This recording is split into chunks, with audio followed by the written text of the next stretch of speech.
Bonjour les élèves de première année secondaire. Vous savez que le mouvement est partout autour de nous. Une voiture qui avance, un bal qui tombe, la terre qui tourne. Mais comment décrire ces mouvements? Comment savoir si un objet accélère, ralentit ou suit une trajectoire précise? Dans cette vidéo, nous allons explorer les bases de la mécanique et répondre à une question essentielle. Comment décrire et comprendre le mouvement d'un objet? Préparez-vous à voyager dans l'espace, sur la route et même dans un laboratoire de physique.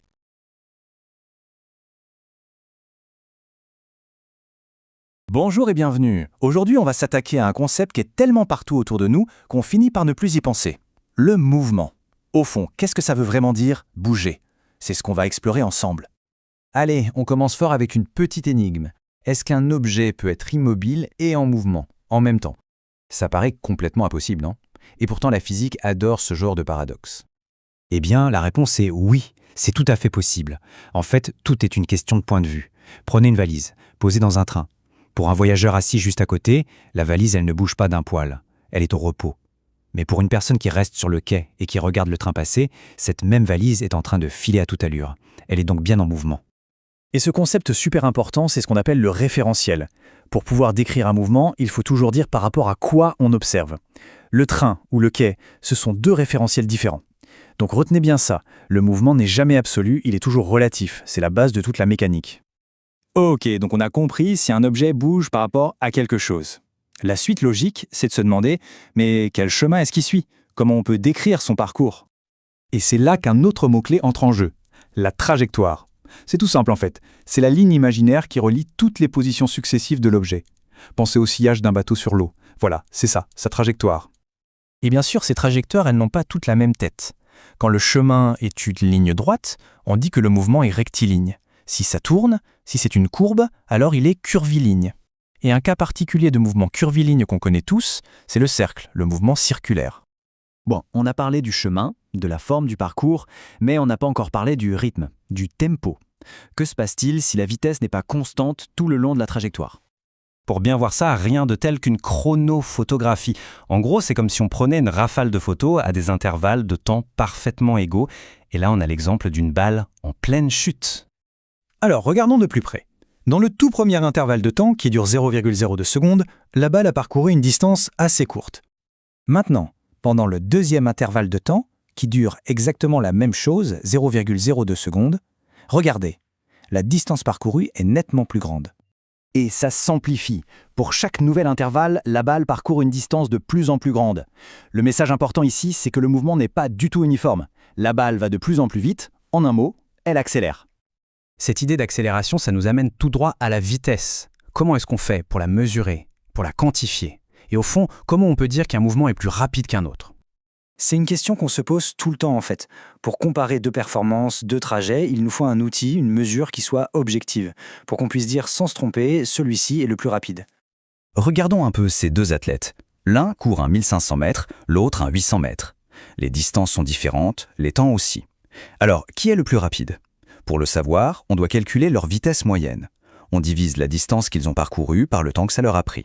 Et là, le résultat est clair. L'athlète A, avec 7,28 mètres par seconde, est un tout petit peu plus rapide en moyenne. Donc voilà, la vitesse moyenne, c'est super pratique. C'est la distance totale divisée par la durée totale du parcours. Ça donne une bonne idée générale. Mais attention, c'est une moyenne. Ça lisse tout. Ça ne nous dit pas si, à un moment, l'athlète a fait un sprint incroyable ou s'il a eu un coup de mou. Pensez au compteur de vitesse dans une voiture. Quand on regarde l'aiguille, elle ne nous donne pas la vitesse moyenne depuis le début du voyage. Non, elle nous dit à quelle vitesse on roule à cet instant précis. C'est ça, la vitesse instantanée. Et là, les différences de vitesse instantanée peuvent être absolument dingues. Il suffit de regarder dans le règne animal. Entre la tortue qui avance tranquillement, le guépard qui atteint des pointes de vitesse phénoménales et le faucon pèlerin qui pique à une vitesse vertigineuse, l'écart est juste immense. Bon, après la physique un peu théorique, passons à quelque chose de très très concret. Quelque chose qui peut sauver des vies. L'application de tout ça à la sécurité routière.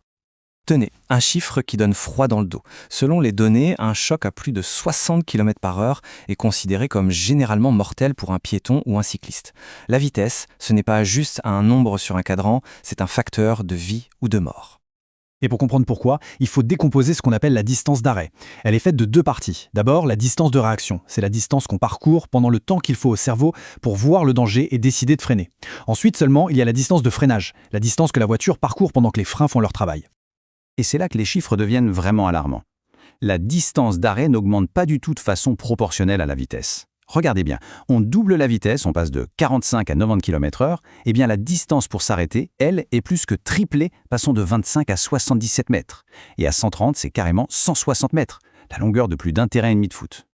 C'est ça, le point absolument crucial à comprendre. Notre intuition nous trompe. Une petite augmentation de vitesse a en réalité des conséquences énormes, démesurées, sur la distance nécessaire pour éviter un obstacle. Et cette phrase, tirée des documents sur la sécurité routière, elle résume tout. Ce n'est pas une opinion, c'est un fait statistique implacable. Comprendre la physique du mouvement, c'est comprendre la raison pour laquelle la vitesse est si dangereuse. Alors, pour conclure, revenons à notre idée de départ. On a vu que tout est une question de référentiel. Notre vitesse par rapport à la route, par rapport au train, mais la Terre elle-même, elle n'est pas immobile. Elle tourne, elle orbite autour du Soleil, qui lui-même file à travers la galaxie. Alors dans cette immense danse cosmique, est-ce qu'il existe quelque part un point vraiment fixe, un référentiel ultime et absolu? C'est une question vertigineuse qui reste ouverte. À la fin de cette leçon et avant de quitter, je vous propose de répondre à cette question. Quelle est la vitesse moyenne d'un coureur qui parcourt 400 mètres en 50 secondes? Répondez en commentaire et expliquez votre raisonnement. شكراً على المشاهدة. إذا عجبك الفيديو لا تنسى الاشتراك في القناة، قناة بروفي التعليمية.